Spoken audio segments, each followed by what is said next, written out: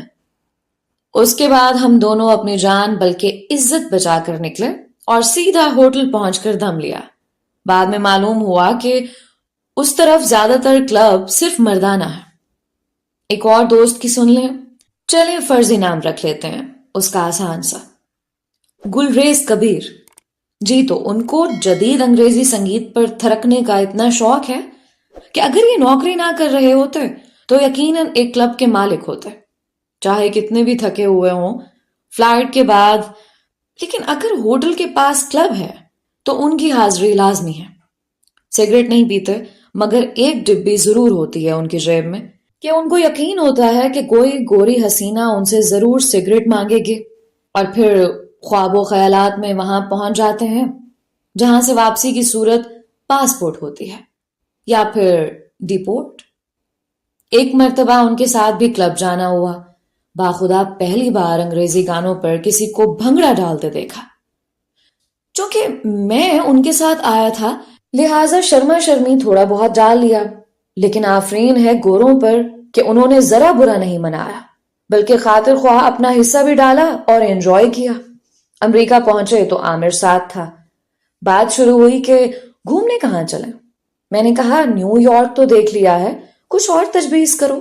پوچھا Atlantic city دیکھا ہوا ہے. میں نے پوچھا کہ یہ کیا بلا ہے. پہلے تو مجھے خوب سنائی گئیں کہ تم نے اتنا عظیم جواریوں کا شہر نہیں دیکھا اور کبھی قسمت نہیں آزمائی. یہاں تک کہ مجھے کبھی جوا نہ کھیلنے پر شرمندگی ہونے لگی. خیر اگلے ہی دن شہر جواریاں میں جا پہنچے. پتا چلا یہ تو ایک الگ ہی دنیا ہے, ایک الگ نشہ.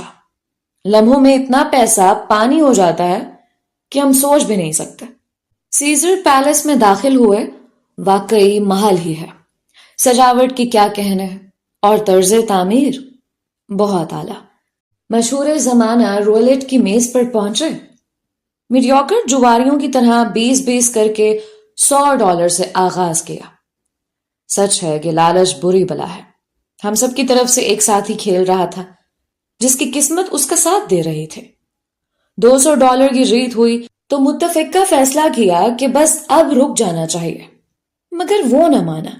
یوں ہم اس رقم سے بھی ہاتھ دھو بیٹھے جس سے کھیل شروع کیا گیا تھا. خیر وہاں ایسے لوگ بھی دیکھے کہ اپنی آنکھوں پر یقین نہ آیا.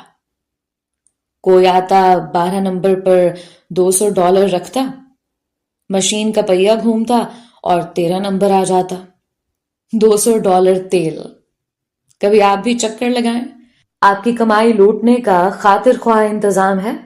ہوائی جہاز کے کپتان کی غلطی. مے ڈے یہ وہ منحوس الفاظ ہیں جو کسی نے جب بھی ادا کیے اس کا مطلب یہی ہوتا تھا کہ یہ سلام آخر ہے, لیکن جسے اللہ رکھے اسے کون چکھے. 15 جنوری 2009 کے دن کپتان چیزلی سالمبر کو یہی الفاظ دہرانا پڑے. یو ایس ایئر ویز کی پرواز نمبر 1549 نے ابھی نیو یارک سے ٹیک آف ہی کیا تھا کہ پرندوں کا ایک غول جہاز سے آ ٹکرایا اور اس کے دونوں انجن تباہ کر گیا. اس وقت جہاز صرف 2800 فٹ بلندی پر تھا. انجن اگر فیل بھی ہو جائیں تو جہاز گلائڈ کر سکتا اور کسی قریبی ہوائی اڈے پر اتر سکتا, لیکن یہاں سوال بلندی کا تھا. جہاز اتنی بلندی پر نہ تھا کہ اسے واپس لیگوارڈیا ایئرپورٹ نیو یارک پر اتارا جا سکے. یہاں کپتان کا 40 سال اور 20,000 گھنٹے کا تجربہ کام آیا.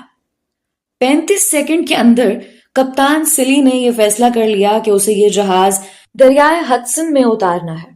ایئر کنٹرول ٹاور نے تمام پروازوں کو لگوارڈیا ایئرپورٹ پر اڑان سے روک دیا اور کپتان کے کہنے پر ساتھ ہی نیو جرسی کے ایک ایئرپورٹ کا رن وے بھی خالی کروا لیا. لیکن یہ بے سود تھا. کپتان نے ٹاور سے کہا وہ واپس نہیں آ سکتا کیونکہ دونوں انجن طاقت کھو چکے ہیں, اور پھر ٹاور سے رابطہ منقطع ہو گیا. مسافروں نے ایک اعلان سنا, "This is your captain, brace for impact." یعنی کپتان کی طرف سے اعلان ہے شدید جھٹکے کے لیے تیار رہیں۔ ایک زوردار دھماکے کی آواز کے ساتھ جہاز پانی پر اتر گیا۔ جیسے ہی جہاز رکا، کپتان نے کاک پٹ سے باہر آ کر ایکٹیویٹ کی کمانڈ خود دی، یعنی فوری طور پر جہاز سے باہر نکلنے کا حکم دیا۔ ایک مرتبہ پہلے بھی عرض کر چکا ہوں کہ ہنگامی حالات میں جہاز سے نکلنے کے لیے صرف 90 سیکنڈ ہوتے ہیں۔ خدا کا شکر ہے پڑھے لکھے لوگ تھے، سب کے سب نکل آئے۔ خوش قسمت تھے، ترقی یافتہ ملک تھا کہ 20 منٹ کے اندر سب کو مدد پہنچ گئی۔ کپتان سلی کو مسیحا، ہیرو اور ایسے 20 القابات سے نوازا گیا۔ 155 لوگ اس جہاز میں تھے، سب کے سب بچ گئے۔ لیکن کچھ لوگوں سے ایسے معجزات اور کامیابیاں کہاں ہضم ہوتی ہیں۔ تان آ کر ٹوٹی انکوائری بورڈ پر۔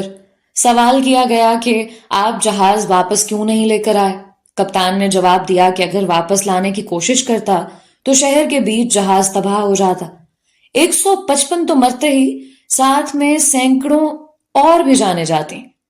نہیں مانے، کہنے لگے آپ نے پورا پروسیجر فالو نہیں کیا۔ آپ کی صورتحال ہم نے کمپیوٹر سیمیولیشن میں ڈالی اور اس نے ٹھیک سے جہاز کو واپس لگواڈیا پہنچا دیا۔ سیمیولیشن وہ سافٹ ویئر ہے جس میں مصنوعی طور پر تمام صورتحال کی ریڈنگز اور تفصیلات ڈال کر نتائج نکالے جاتے ہیں کہ جہاز کے لیے کسی بھی ایمرجنسی صورتحال میں بہترین حل کیا ہو سکتا ہے۔ تو وہ لوگ نہیں مانے۔ کہنے کا مقصد یہ ہے کہ اگر جہاز کا کپتان کریش کے بعد بچ جاتا ہے تو اس غریب کی اتنی انکوائری کی جاتی ہے کہ وہ سوچتا ہے اس سے اچھا تھا کہ مر ہی جاتا۔ خیر، کپتان سلی کے کہنے پر جب اس سیمیولیشن میں 35 سیکنڈ کی تاخیر ڈالی گئی، جو کہ وہ وقت تھا جو یہ فیصلہ کرنے کے لیے درکار تھا کہ واپس جایا جائے یا دریا میں جہاز اتار لیا جائے، تو نتیجہ کپتان کے حق میں آ گیا۔ یعنی سافٹ ویئر کو کہا گیا کہ انہی حالات میں یہ فیصلہ 35 سیکنڈ بعد کرو، تو اس نے بھی وہی نتیجہ پیش کیا کہ جہاز دریا میں اتار لو۔ کمپیوٹر ٹیکنالوجی کتنی بھی ترقی کر جائے، ہیومن فیکٹر کی اہمیت اپنی جگہ موجود رہتی ہے۔ اگر کپتان بروقت فیصلہ نہ کرتا اور بیان کردہ قواعد کی لمبی لسٹ کھول کر بیٹھ جاتا تو ہر سال اس کریش کی برسی منائی جا رہی ہوتی۔ کپتان سلی خوش قسمت ہے، وہ کریش میں زندہ بچ گیا اور انکوائری میں بھی سرخرو ہوا۔ چترال کریش ایک المناک حادثہ ہے۔ کپتان ساحل یار جنجوا کے ساتھ کچھ فلائٹس کرنے کا اتفاق ہوا۔ نہایت با اخلاق آدمی تھے۔ 12,000 گھنٹوں کا تجربہ کم نہیں ہوتا۔ مکمل یقین ہے کہ ان کی طرف سے ذرا برابر بھی کوئی اونچ نیچ نہیں ہوئی ہوگی۔ کاش خدا کرتا وہ سب کو بچا لیتا۔ ایک جہاز کے پرواز کرنے سے پہلے بہت سے ڈپارٹمنٹ کام کر رہے ہوتے ہیں، جن میں کیٹرنگ، سیفٹی، کارگو اور انجینئرنگ وغیرہ شامل ہیں۔ ہر ایک کی اپنی اپنی بیان کردہ حدود ہوتی ہیں۔ ان سب سے بھی غلطی ہو سکتی ہے۔ میں یہ نہیں کہتا کہ کپتان غلطی نہیں کر سکتا۔ انسان ہے، خطا کا پتلا ہے، کچھ بھی متوقع ہے، اور ایویشن ایمرجنسی چیز ہی ایسی ہے کہ انسان حواس باختہ ہو جاتا ہے۔ مگر سب کچھ نظر انداز کر کے پائلٹ کو قصوروار قرار دے دینا، یہ ناانصافی ہے۔ جہاز کے باتھ روم کی ڈھولکی۔ آپ اس نوکری کے منفرد اور آزمائشی ہونے کا اندازہ اس بات سے لگا لیں کہ روز نیا باس، نئی ٹیم اور نئے لوگوں سے واسطہ پڑتا ہے، اور ظاہر ہے کہ لوگوں کے اخراجات بھی ایسے ہی ہوتے ہیں جن پر وہ خود تو کوئی خاص اخراجات نہیں کرتے، لیکن جہاز پر آ کر ان کو سب یاد آ جاتا ہے۔ لیکن بعض اوقات شکایت خالص بھی نکل آتی ہے۔ ایک پرواز کے دوران مجھے 2 اصحاب کے برابر ایک صاحب نے منتی اشارے سے بلایا۔ میں نے ان سے دور جا کے مدعا پوچھا، کیونکہ قریب جانے کی کوئی خاص جگہ نہیں تھی۔ تو کہنے لگے کہ میں تبصرہ کرنا چاہتا ہوں۔ میں نے کہا ابھی تو میں نے کتاب لکھی ہی نہیں، بس چھوٹے پتلے کالم لکھ لیتا ہوں۔ پتلے اس لیے کہا کہ اس کے متضاد پر برا نہ مان جائیں، لیکن پھر بھی چلیں آپ کا تبصرہ سر آنکھوں پر۔ مجھے لگا میں نے اپنا سب سے بڑا فین ڈھونڈ لیا ہے، اور وہ بھی اڑتی پرواز میں۔ انہوں نے میری طرف غور سے دیکھا اور میری تمام تر خوش گفتاری و گمانی کو یک جنبش قلم مثل جابر کوتوال کے موقوف کرتے ہوئے فرمانے لگے کہ برخوردار تبصرے والی کاپی لے کر آئیے تاکہ بیت الخلا بارے شکایت درج کی جاوے۔ معلوم ہوا جناب کامنٹ کارڈ حاصل کرنے کی متمنی ہے۔ میرے ارمانوں کے ڈرائنگ روم میں چنیوٹ سے درآمد شدہ لکڑی کی میز پر دھرا ملتان کی بلو پوٹری کا گلدان خوش فہمی ایک دم چھناکے سے ٹوٹ کر جہاز کی راہداری میں بکھر گیا۔ میں نے جلدی سے جا کر اپنے سینئر کو یہ ساری کارستانی ڈی کوڈ کر کے بتائی اور کاپی ہائے تبصرہ لے کر دل میں وائے وائے کرتا ان کے پاس واپس پہنچا۔ کارڈ ان کو دیکھ کر میں نے گیلی میں واپس آ کر سوچا کہ خدا جانے اب وہ کیا لکھ دیں کارڈ کے اندر، کہیں میری شکایت نہ ہو جائے۔ ہائے پھر کیا ہوگا؟ آخر میں نے ہمت کی، سوچا اب جو ہوگا خدا کی مرضی، مجھے ایسے نہیں بیٹھے رہنا چاہیے۔ چنانچہ میں نے فوراً اٹھ کر اسپیشل چائے بنائی تاکہ ان صاحب کو پیش کر کے کچھ معاملہ سلجھایا جا سکے۔ چائے اتنی اچھی بن گئی کہ میرا دل للچا گیا۔ چنانچہ سارا کپ میں خود ہی پی گیا اور پھر ان کی نشست کی طرف چل پڑا۔ خوش قسمتی سے اطراف میں کچھ نشستیں خالی تھیں تو میں نے حد درجہ قریب ہونے کی مکمل ناکام کوشش کر کے ان سے پوچھا کہ کیا وجہ بنی اس شکایت کی، حالانکہ میں نے پورا خیال رکھا تھا کہ بیت الخلاء میں صابن اور کاغذی تولیے ہمہ وقت موجود ہوں۔ تو پھر کیا شکایت ہے؟ جناب وہ کارڈ تہہ کرتے ہوئے فرمانے لگے کہ بھئی آپ کا یہ بیت الخلاء بہت چھوٹا ہے، بندہ پورا ہی نہیں آتا اس میں، تو استعمال کیا خاک کرے گا۔ اب میری سمجھ میں ساری بات آ گئی تھی کہ اصل بات کیا ہے۔ سب سے پہلے میں نے ان سے فوراً معذرت کی، جو کہ اس نوکری کو کرنے کا اصول نمبر 1 ہے، اور ہنگامی انسانی بنیادوں پر ان کو معذور افراد کے لیے موجود بیت الخلاء کی راہ دکھائے۔ جی ہاں، جہاز میں جو بیت الخلاء معذور افراد کے لیے ہوتا ہے وہ عام بیت الخلاء سے نسبتاً بڑا ہوتا ہے، لہٰذا فربا اندام عوام وہ حمام استعمال کر سکتے ہیں۔ میرا اندازہ صحیح نکلا۔ واپسی پر وہ صاحب اتنا خوش تھے کہ انہوں نے نہ صرف تبصرہ کاپی پھاڑ کر پرزے کر کے جہاز کی راہداری میں پرزہ پاشی کی، بلکہ میرے سینئر سے لوگوں کی ہجرانی کیفیت باوجہ حوائج ضروریہ بر وقت جانچنے کی میری خداداد صلاحیتوں کی تعریف بھی کی۔ اس خوشی میں میں نے ان کے لیے ایک اور کپ چائے بنائی اور اس بار ان کو بھی دی۔ حمام سے کیا خوب یاد آیا، نئی نوکری شروع کی تھی، دبئی یا دمام کی پرواز تھی۔ ایک صاحب میری پرسنل سپیس پھلانگتے ہوئے اتنا قریب آ گئے کہ میں نے غیر ارادی طور پر دائیں ہاتھ ذرا اوپر کو سامنے کی طرف کیا تو وہ سمجھے میں مصافحہ کرنا چاہتا ہوں۔ جھٹ میرا ہاتھ تھام کر 2 کلومیٹر لمبا سلام ٹھوک کر کہنے لگے، بھائی جان حمام؟ ساتھ میں ہاتھ کو دبایا اور سورج کی روشنی نہ پانے والے ایمیزن کے گھنے جنگلات اور پاکستانی تارکول جیسی چمکتی ہوئی گھنی بھویں بھی اچکائیں۔ 1 سیکنڈ کے 1000ویں حصے میں مجھے خیال آیا اور میرے سارے رونگٹے کھڑے ہو گئے۔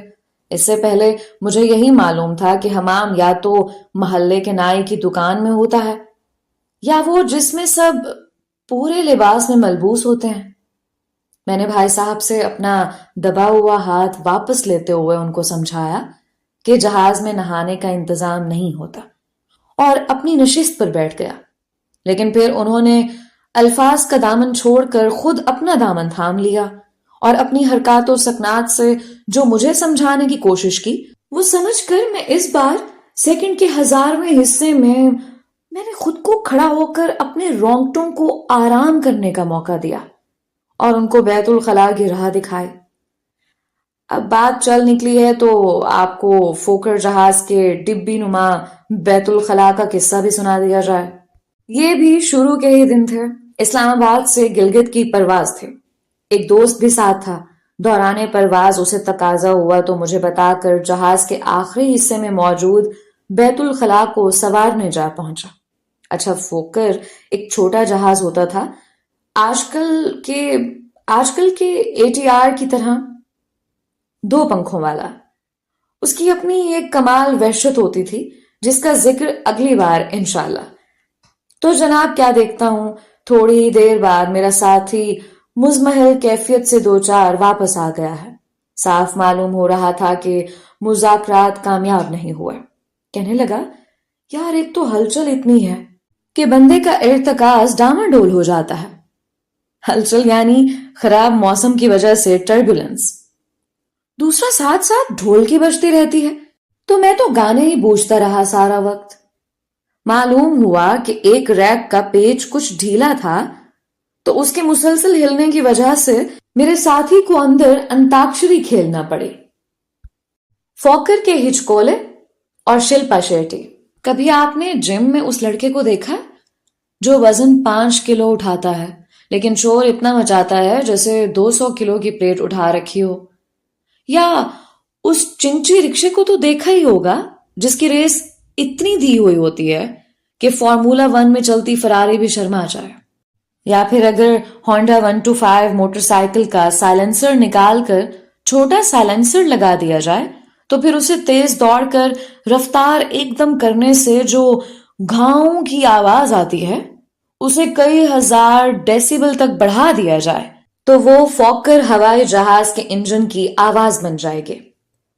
بچپن میں جو گرمیوں کی چھٹیاں نانی کے گھر جا کر نہ منائے اس کی زندگی کا مقصد فوت ہے. لیکن ہمیں یہ مقصد پورا کرنے کے لیے تھوڑا بہت فوتنا پڑتا تھا کیونکہ ہمارا ننیہال پشاور میں ہے اور ملتان سے پشاور پہنچنے کے لیے اسی فوکر جہاز کی پرواز جو ملتان سے زوب وہاں سے ڈیرہ اسماعیل خان اور پھر پشاور جاتی لینی پڑتی تھی. ان تمام علاقوں میں موسم گرما کا اوسط درجہ حرارت نقطۂ پگھلاہٹ ہائے انسانیہ سے 2-3 درجے کم ہی ہوتا ہے. لہٰذا ہم لوگ بچتے بچاتے فوکر کے کیبن اور جہاز کے ایندھن کی مشترکہ ٹریڈ مارک باد سموم جو نتھنوں سے داخل ہو کر شعور اور لاشعور کو قریب از مرگ پہنچا دیتی کو جھیلتے سفر کرتے. ہر سفر میں یہی دل کرتا کہ یہ جہاز بائی روڈ ہی چلتا ہوا منزل پر پہنچا دے. اس جہاز کے پنکھے رواں ہونے لگتے تو مائیں بچوں کو اپنی آغوش میں دبا لیتی. چرند پرند اپنے آشیانوں میں چھپ جاتے یہاں تک کہ جوانوں کے دل دہل جاتے اور وہ اس کافرانہ موسیقی سے بچنے کے لیے کانوں میں انگلیاں ٹھونس لیتے. اس کے بعد یہ شہزادہ ایک شان بے نیازی سے رن وے پر لڑھکتا ہوا محو پرواز ہو کر فضا میں اتنے ہچکولے کھاتا کہ میزبانوں سمیت مسافروں کے اجسام کی اناٹمی تہس نہس کر جاتا. اسے دل اور کچھ اور اعضاء وغیرہ کا حلق میں آ جانا مراد ہے. قسمت نے اپنے آپ کو دہرایا اور جس جہاز کے اندر میں نہ چاہتے ہوئے بھی سفر کرتا تھا اس جہاز میں مجھے لوگوں کی میزبانی کرنا پڑ گئی. شروع کی پروازیں بہت مشکل تھیں. وہ تو شکر ہے اس جہاز اور آج کل کے ATR جہاز پر 2 فضائی میزبان موجود ہوتے ہیں ورنہ سارے معزز مہمان گرامی کو مل کر اس ناچیز میزبان کا خیال رکھنا پڑتا اور میزبان مہمان بن جاتا. نوکری کا پہلا پورا سال اسی فوکری دشت کی سیاہی میں گزرا. نام اس جہاز کا فوکر فرینڈشپ تھا مگر میری ہمیشہ سے دشمنی ہی رہی. کوئی پوچھتا کہ آج کون سی پرواز پر جا رہے ہو تو بے اختیار منہ سے فوکر کی کے بجائے فوکر کے پرواز پر جا رہا ہوں نکلتا. جس طرح رانجھے کے لیے ہیر سموسے کے ساتھ لال چٹنی اور شہر میں چلتی لوکل بسوں میں پریشر ہارن ہونا لازم و ملزم ہے اسی طرح فوکر کی پرواز میں کہہ کرنا ایک فطری عمل ہے.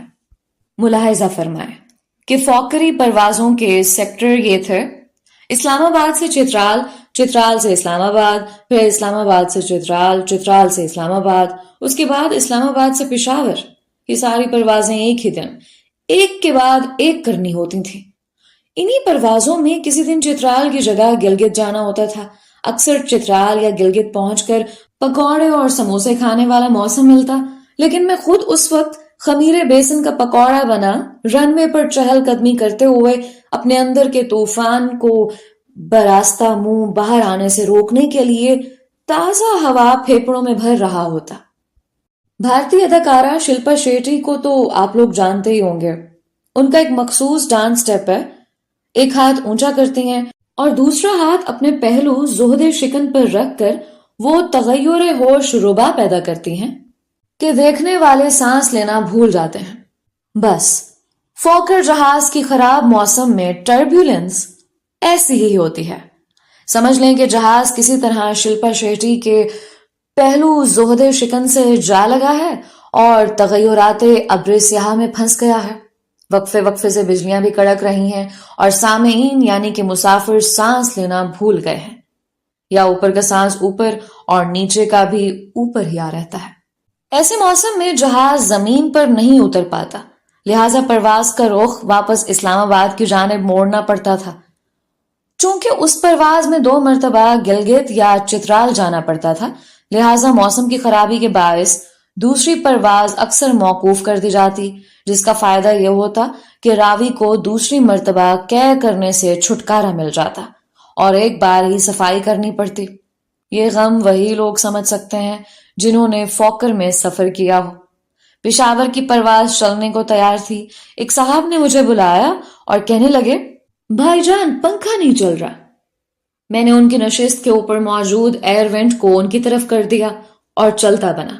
تھوڑی دیر بعد بورڈنگ کرواتے ہوئے پھر ان کے پاس سے گزرا تو وہی بات دہرائی انہوں نے۔